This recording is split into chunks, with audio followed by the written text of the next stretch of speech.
Hello, welcome back to another section of Swim, Why We Love the Water by Lynn Scher. Thanks for joining me for this section. Hope you're doing well wherever you are.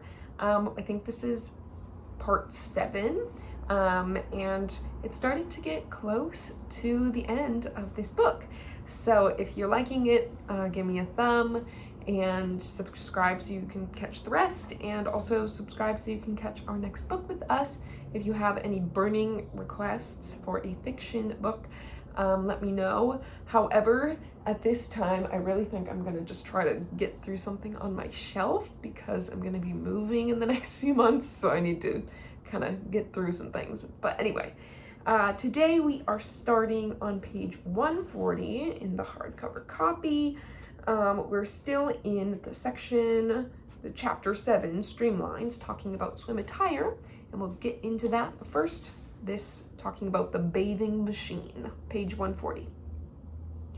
Imagine to yourself a small, snug, wooden chamber fixed upon a wheel carriage, having a door at each end, and on each side a little window above, a bench below. The bather, ascending into this apartment by wooden steps, shuts himself in and begins to undress, while the attendant yokes a horse to the end next to the sea and draws the carriage forwards till the surface of the water is on a level with the floor of the dressing room. Then he moves and fixes the horse to the other end. The person within, being stripped, opens the door to the seaward, where he finds the guide ready and plunges headlong into the water. After having bathed, he reascends into the apartment by the steps which had been shifted for that purpose, and puts on his clothes at his leisure, while the carriage is drawn back again upon the dry land, so that he has nothing further to do but to open the door and come down as he went up. Should he be so weak or ill as to require a servant to put off and on his clothes, there is room enough in the apartment for 6 people. The guides who attend the ladies in the water are of their own sex, and they and the female bathers have a dress of flannel for the sea. Nay, they are provided with other conveniences for the support of decorum. A certain number of the machines are fitted with tilts that project from the seaward ends of them, so as to screen the bathers from the view of all persons whatsoever. The machine can be used only at a certain time of the tide, which varies every day, so that sometimes the bathers are obliged to rise very early in the morning. For my part, I love swimming as an exercise and can enjoy it at all times of the tide without the formality of an apparatus. That was Tobias Smollett, The Expedition of Humphrey Clinker, 1771. All right, back to talking about swimsuits, page 141. Enter Annette Kellerman. The Australian champion had been swimming for years in a unitard of her own making, sleeveless, scoop neck, body hugging like a boy's racing suit, either with or without full leg stockings. It had served her well in the Yarra, Seine, and Thames, even while entertaining the Queen of England.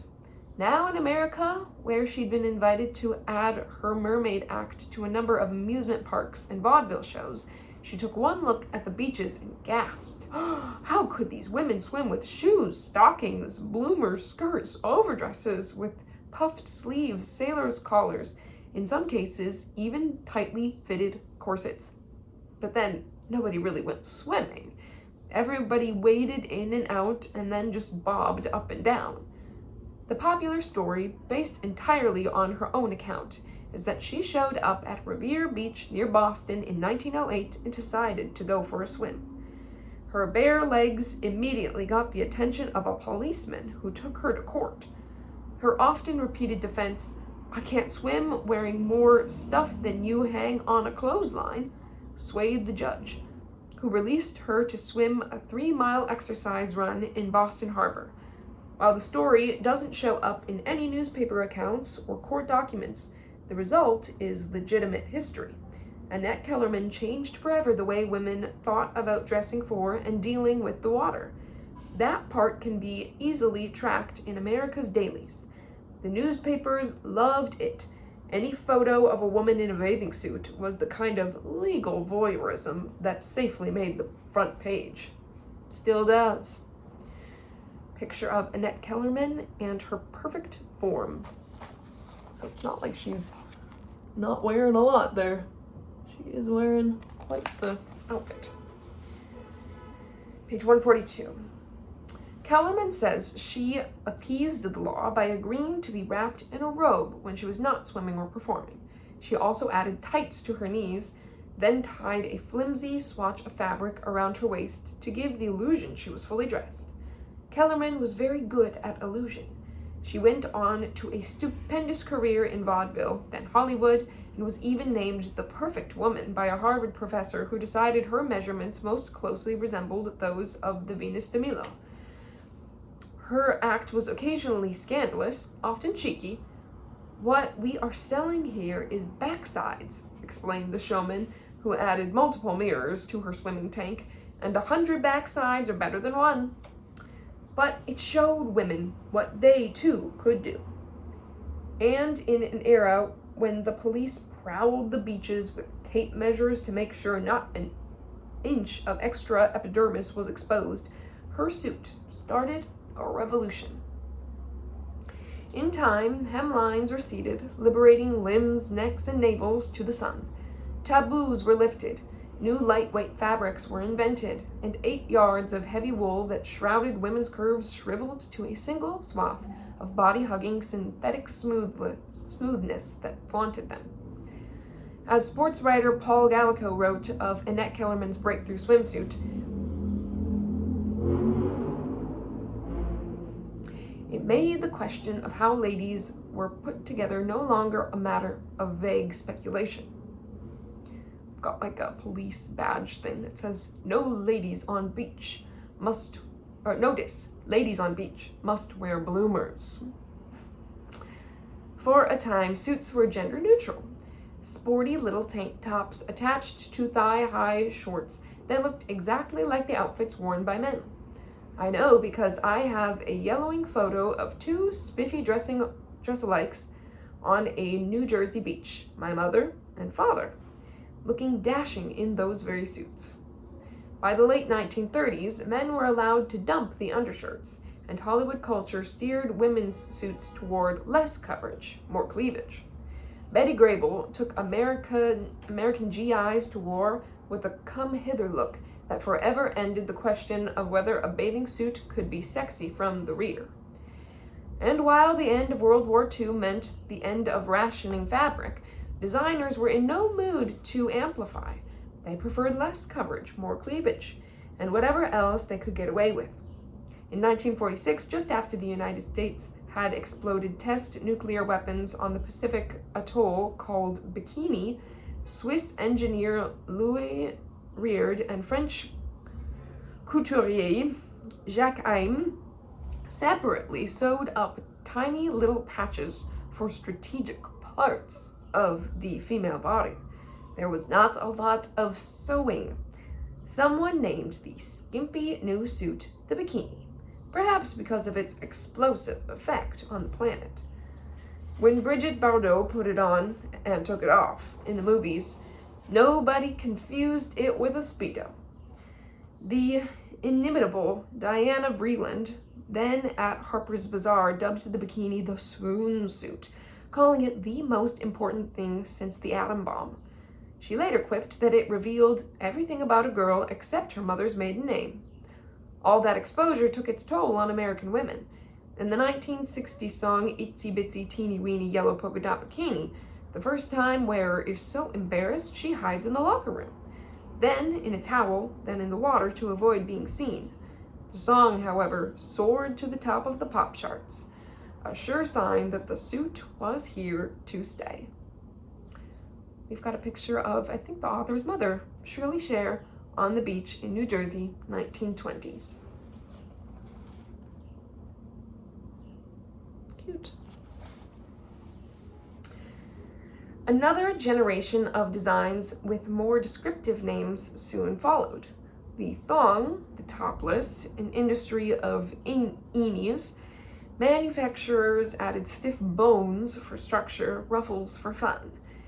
In time, they even eliminated the modesty panel, the little strip of fabric that covered the crotch so that, well, the crotch would be covered. But the relaxation of morals also stripped away the same attitudes that had kept so many women out of the water. In 1917, a courtroom stenographer named Charlotte Epstein, who enjoyed swimming after work, founded the Women's Swimming Association in New York, the first such club organized in America to train champion swimmers. Epstein then convinced the Amateur Athletic Union to allow women to compete, another first.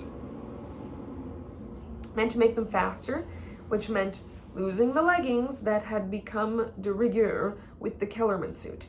Epstein arranged for two of her stars, Ethelda Blybetree and Charlotte Boyle, to show up at a Brooklyn beach without stockings.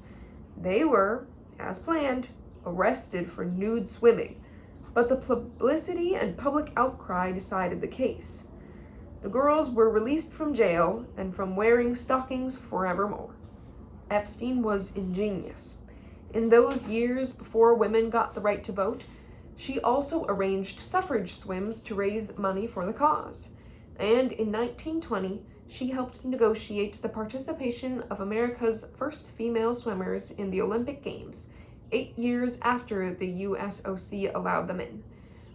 She also managed the team. 6 years later, Epstein selected another of her stars to swim the English Channel. Her name was Gertrude Ederle. American women were in the water for good. It was a far cry from the dainty image of earlier times. Theodore Roosevelt, one of our swimming presidents, once stripped down for a dip in the Potomac with a group of personal and governmental friends. Someone pointed out to the French ambassador that he hadn't removed his gloves. "I think I will leave them on," he responded ever so gallically. "We might meet ladies." All right, a little aside, 147. Sometimes a suit won't help. In the Seinfeld episode called The Hamptons, George is changing after a dip in the swimming pool when Jerry's girlfriend accidentally walks into the room and sees him naked. Gasp! As her eyes slide south, she giggles and apologizes, not at all convincingly, then bolts from the room, still chuckling. George inspects himself and screams in frustration. Women, it seems, don't understand the science of shrinkage. It's all about cold water. When the frigid sea and a strong north wind thwarted Byron's first attempt to cross the Hellespont, he wondered whether Leander's conjugal affection must not have been chilled in his passage to paradise. And the Coney Island polar bears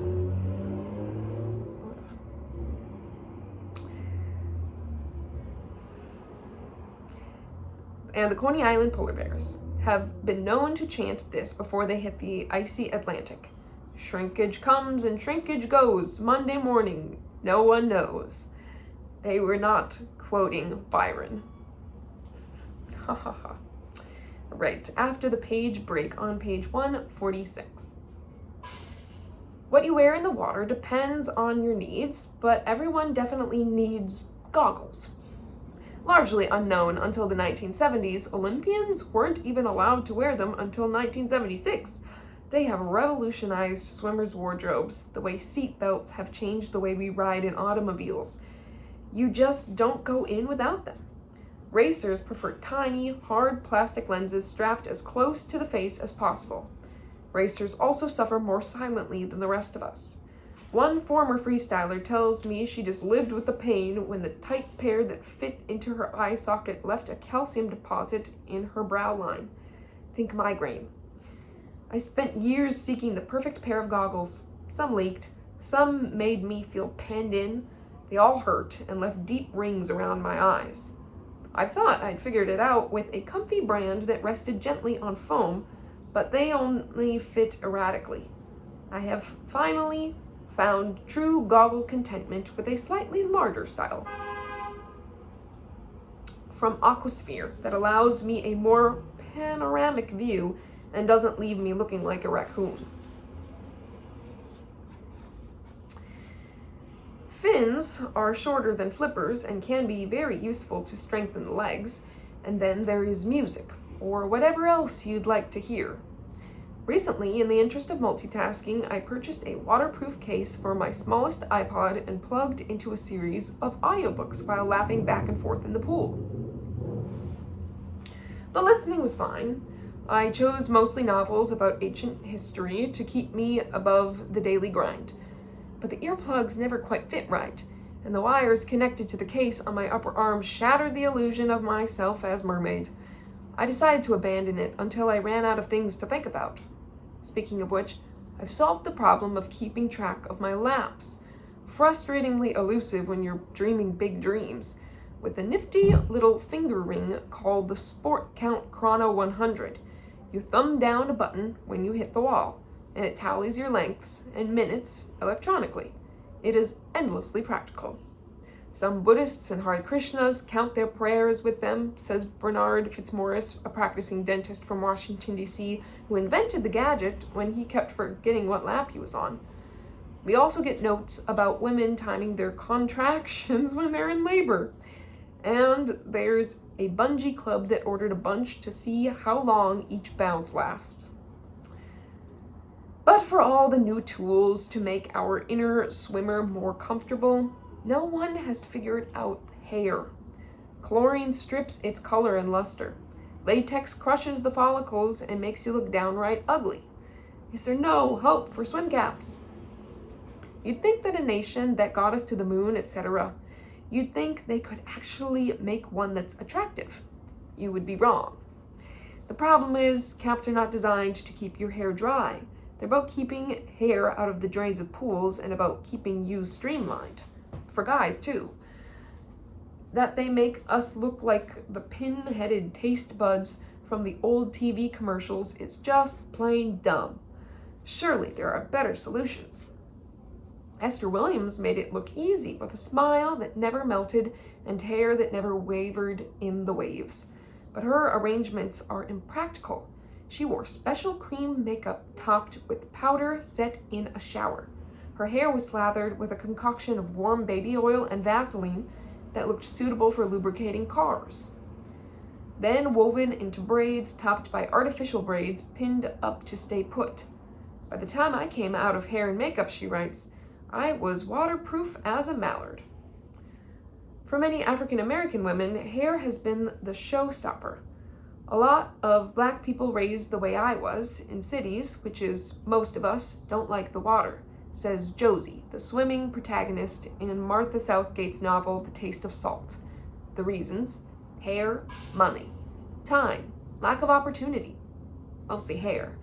Josie solves the problem by cutting off her cornrows to let my head be free. I'm never growing it back. Southgate did the same, but she's unusual. Tracy Roach was a competitive swimmer from 5th to 9th grades, a champion in butterfly and free at her school in Fort Lauderdale, Florida. My parents were so proud when I won my medals, she remembers, but when she moved up to high school, she quit. You get into your fashion and your clothes, and I said, I can't do that anymore. So I stopped swimming and I started playing volleyball. What she meant was she couldn't get her hair wet anymore. Still doesn't. Like many African American women, she stays out of the water because it wrecks the hair she's so laboriously straightened. The process takes 2 to 3 hours, she says. And while her young son and daughter swim, curly is in now, so it's not a problem for her, she stays out. Why not go curly herself? No, it's too humid here, she says, accurately describing the laundromat climate of her home state. And if her kids want to go to the beach and she just got her hair done, we won't go. I try again. Can't you keep your head out of the water?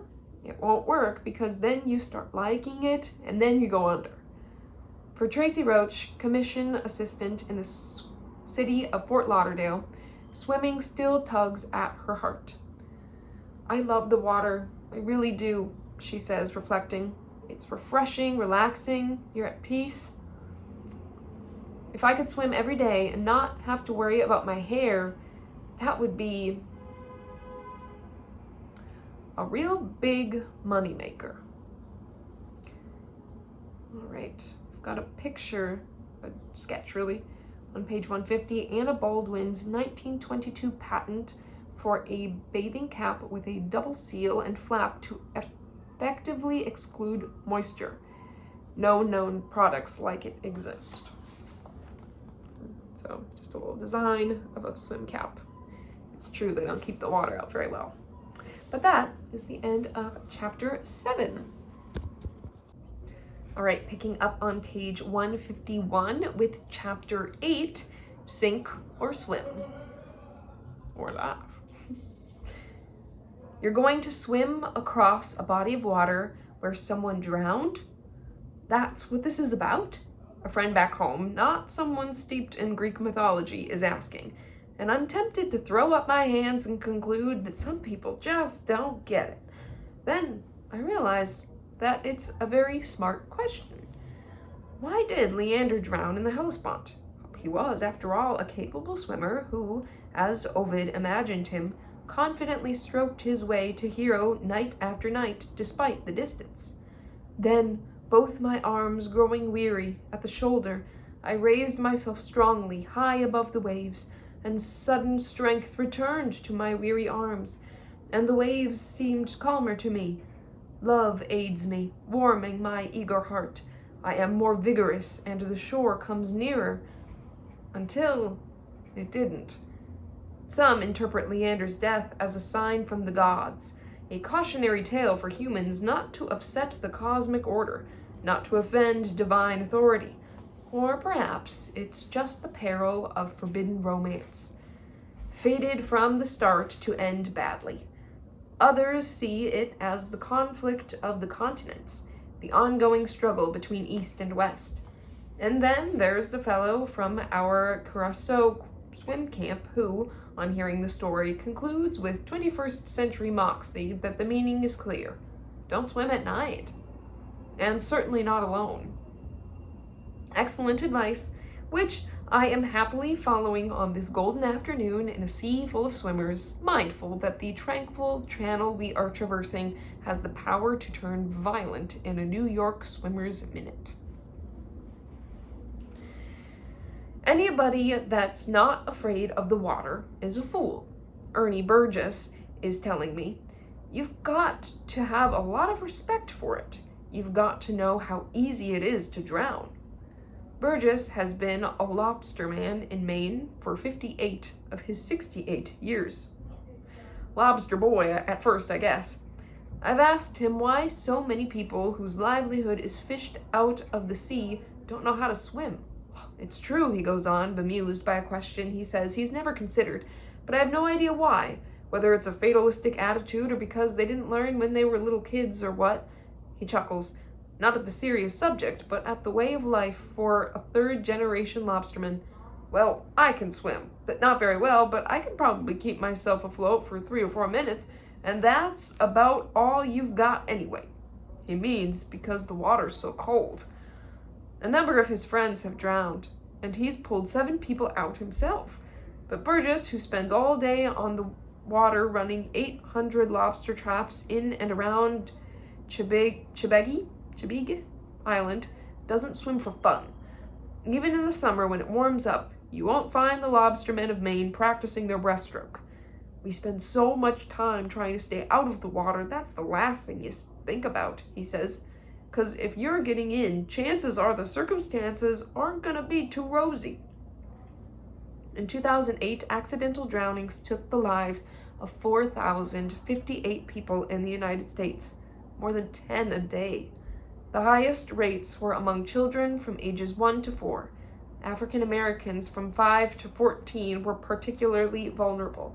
According to a recent study, 60% of minority children cannot swim, compared to 40% of white children, and the rate of drowning among minorities is at least 3 times that of white children.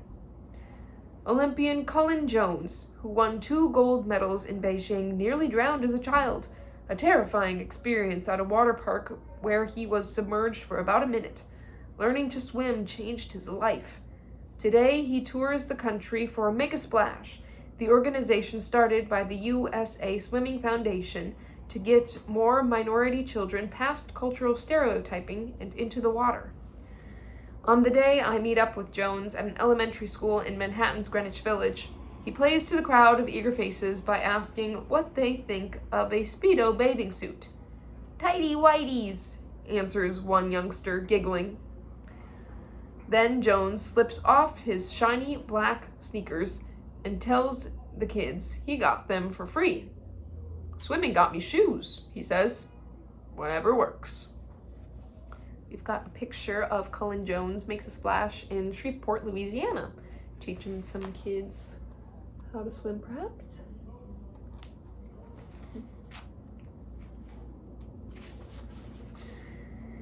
Others have proposed starting with better facilities and educational outreach in minority communities. Either way, at least one study shows that swimming lessons can reduce fatalities by 88%.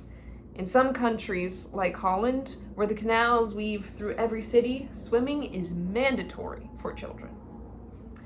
I've got a little story aside. 154, swim school. Earning a Harvard degree has always been demanding. It also used to demand a swimming test. But the concern for student safety nearly sidetracked a political campaign in 1972. Senior Pat Cadell, moonlighting as the pollster for Democratic presidential nominee George McGovern, was in California for the crucial June primary when he got a call from his college roommate. The dean's office had called, and Cadell wasn't going to graduate at the ceremony 2 weeks hence. He'd forgotten to take his swimming test. This causes a panic, Cadell later recalls. Luckily, the campaign contains enough creative egos to pull him through. He will take his test in the rooftop pool of the Wilshire Hyatt House in Los Angeles, and his coach will be the gonzo journalist Hunter S. Thompson on the trail for Rolling Stone. He comes out wearing a Grateful Dead t-shirt with a whistle, Cadell says, along with 2 Pulitzer Prize winners, Washington Post columnist Mary McRory and author Theodore H. White, and a pack of journalist witnesses. "And I'm trying to swim," Cadell remembers, "and they're all talking and making bets, and Hunter's there screaming at me. I'm almost drowning, I'm laughing so hard." The swim gods are smiling too. Cadell passes and celebrates at a champagne lunch. Today he swims with his grandchildren. Harvard no longer requires the test. Top of page 155. Fear of the water and ineptitude in the pool may be deeply rooted, theorizes one New York psychiatrist. You can frequently tell where someone is stuck developmentally by what they can't do in swimming, he says. People who can't float often have trust and intimacy issues. For some, if they're arrested in development, they hold on to the side of the pool or can't let their feet leave the bottom. It's an aquatic version of apron strings. They can't take chances. And it can affect beginners as well as good swimmers. Putting your face in the water may have to do with the feeling that you won't be able to control what comes in. Turning your head to breathe is working without a net.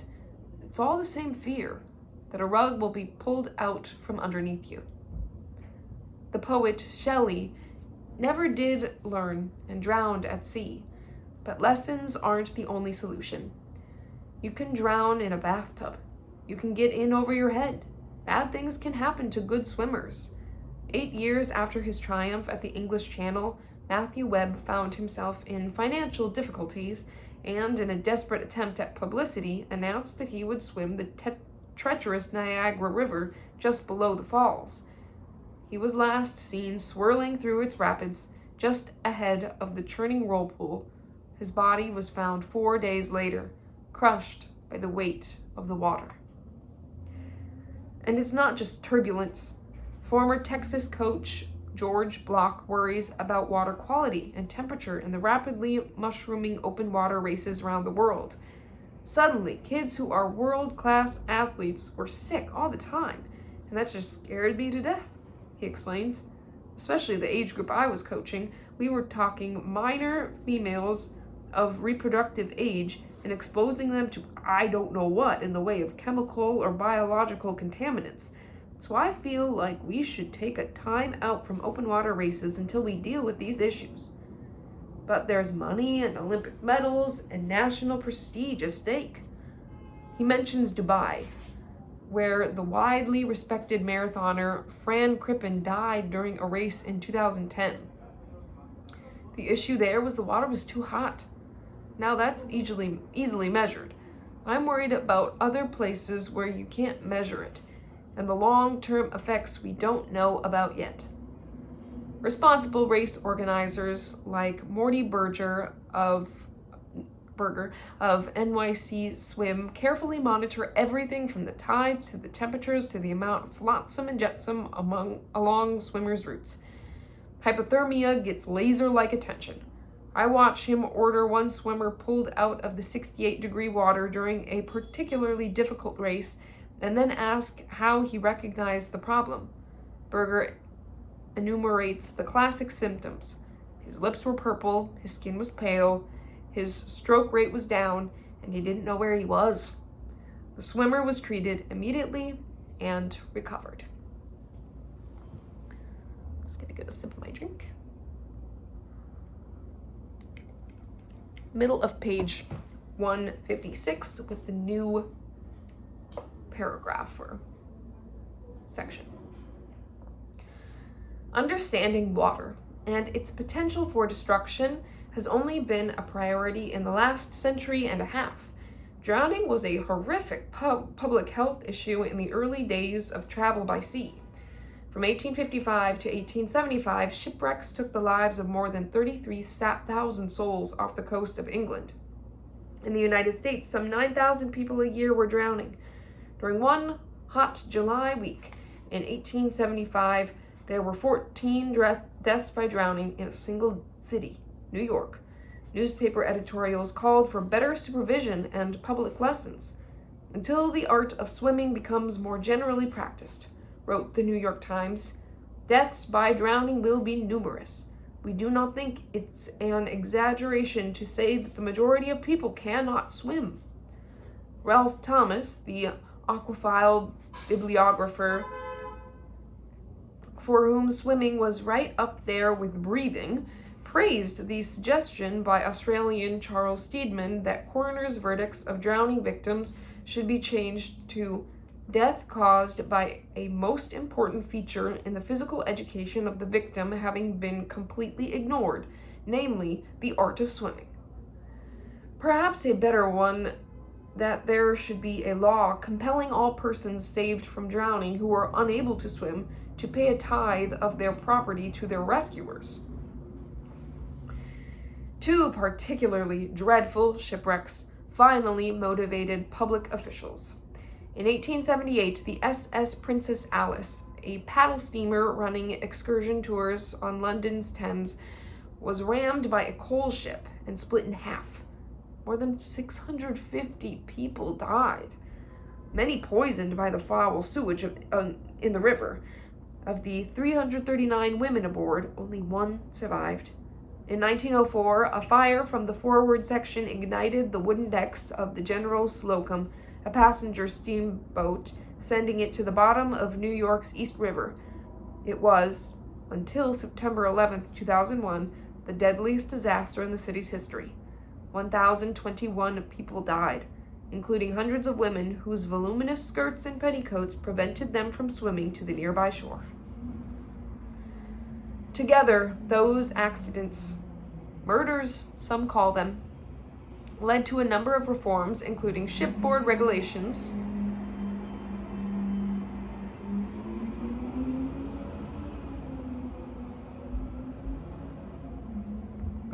for passenger safety, and increased agreement that women should learn to swim and be allowed to trim their swimming costumes to water-friendly proportions.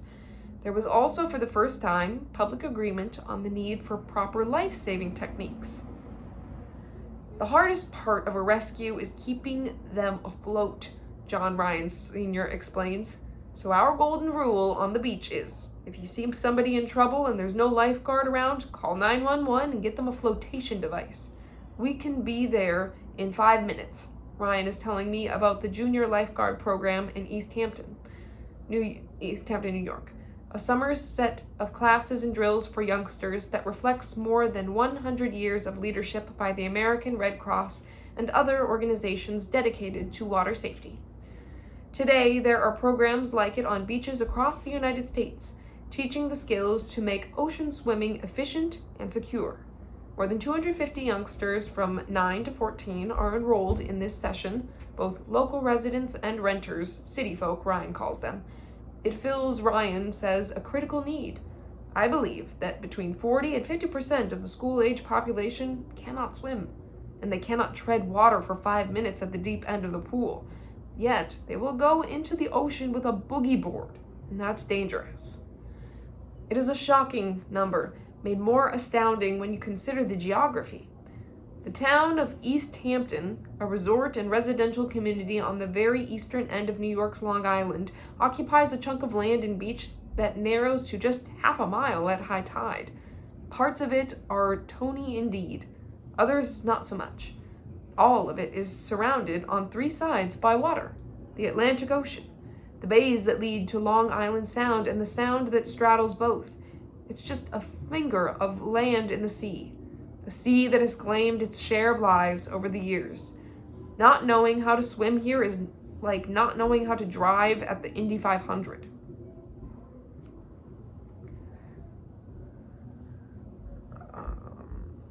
I'm a little distracted by the noise, so I'll show you this picture.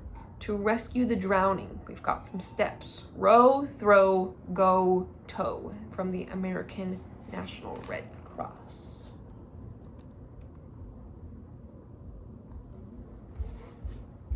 Right, continuing 159. So, Ryan, a white-haired former lifeguard who founded the program 20 years ago, tests the kids during the winter and helps train them in the summer. Not all will graduate to the big chair on the beach as professionals, as Ryan's own 9 children all have, but this makes them safer in the ocean, he says, which is why he shows up every weekend at the beach, where the kids are taught the right way to respect and enjoy the ocean. On the Sunday morning I stop by, the 4-foot waves are as daunting to me as they are to a pair of 11-year-old girls hanging back when directed to swim a drill with the rest of their group. It's up to you, Robbie Lambert, the 29-year-old coach is saying. Do you want to work on that really bad 4-letter word, F-E-A-R, fear? The girls aren't sure. Lambert challenges them, lets them decide. I can't drag a kid into the water, he tells me. Has to be on their own terms. I point out that the ocean is, a bit scary. It's the same as yesterday. And they went in, he replies. I think we just pushed them so much. So last night they were able to build on that fear of, oh, I don't want to go back today. Lambert, a surfer by choice and the owner of a plumbing company by profession, gets a small paycheck for teaching. But that's not why he does it. When you swim, you're taking away one of your senses, your hearing, he says, so it leaves you the peace of your mind, the cadence of your swim. I love swimming. I lose sight of the reticent junior lifeguards that morning, but I see Robbie and his colleagues surrounded by youngsters at the other activities run by this thoroughly public-spirited group. One foggy afternoon in July, they're cheering on the grown-up lifeguards at a multi-town tournament that pits the hunkiest guys and the best-toned gals in the county against each other in everything from run, swim, run races to mock rescues from the rough surf. At the beach the next day, I chat with 2 of the regulars as they put down their binoculars and trade shifts with their buddies. Like Lambert, most are surfers, square-jawed with rippling muscles, in jammers and backward baseball caps, totally dedicated to the people they're there to protect, often picking them up before danger has a chance. The day before, they'd rescued a 9-year-old from a riptide and a woman in her 50s. She just brought us cookies, Matt Byrne tells me, delighted. How did he know to rescue them? You can see it coming on their facial expressions. The kid looked panicked. He brought them both in with a cross-chest carry. Matt and his twin Ryan are college students, fixtures on this beach in the summer. A third lifeguard, Lee Bertrand, drives up in an ATV to check on the situation. Like all of them, he appreciates the benefits of a summer job on the beach. It's a pretty good deal if this is your office, he tells me, because this is the place you want to come to when you're off.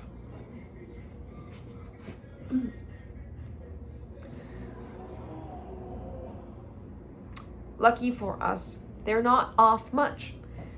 At my first open water swim, a charity event for cancer called Swim Across America, I'm doing half a mile in a choppy bay in Amagansett, the next door village. At one point, I look up and realize we are surrounded by lifeguards, balanced on paddleboards or surfboards, marking the course and watching us.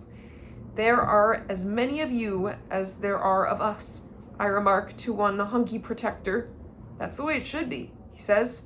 Concierge service. I put my head back in the water and stroke on. Protected. And to finish up chapter 8, on page 162, a little story. Mermayer. Next time you fly through New York's JFK Airport and find yourself gridlocked on the Van Wyck Expressway trying to get to or from the city, consider the man for whom this annoying road was named. You'd rather be swimming? You definitely want Robert A. Van Wyck by your side. While sitting on the veranda of a Long Island in one August afternoon in 1898, Van Wyck, then mayor of New York, heard the screams of 3 young women floundering in nearby Jamaica Bay. Mayor Van Wyck threw off the hat and coat of his natty lounging clothes, vaulted over a railing, and leaped into the water to rescue the drowning damsels. All were unconscious. He swam them to shore, draped each over a barrel, the preferred mode of artificial respiration back then, and supervised their resuscitation. The ladies survived. The mayor was celebrated. He said anyone would have done the same. It was his finest hour. The 39-year-old Democrat, a favorite of Boss Tweed's corrupt Tammany Hall, disliked public speaking, and his inauguration speech before 3,000 spectators consisted entirely of the following 2 sentences. The people have chosen me to be mayor. I shall say whatever I have to say to them. He should have stuck to swimming. He was not reelected. And here's a picture. Another swimming myth. Rolling a drowning victim over a barrel is likely to do more harm than good. So, I guess that was what they did back when. Oh, please focus. Well, you get the picture, even if you don't get the picture. But that's the end of chapter 8, and where we will stop this section. Picking up next time on chapter 9. We're getting pretty close. I think 2 more sections to go, and then, so stay tuned in 1 more section for the announcement of our next read. But yeah, thanks for joining me for swim, and I'll see you next time. Bye.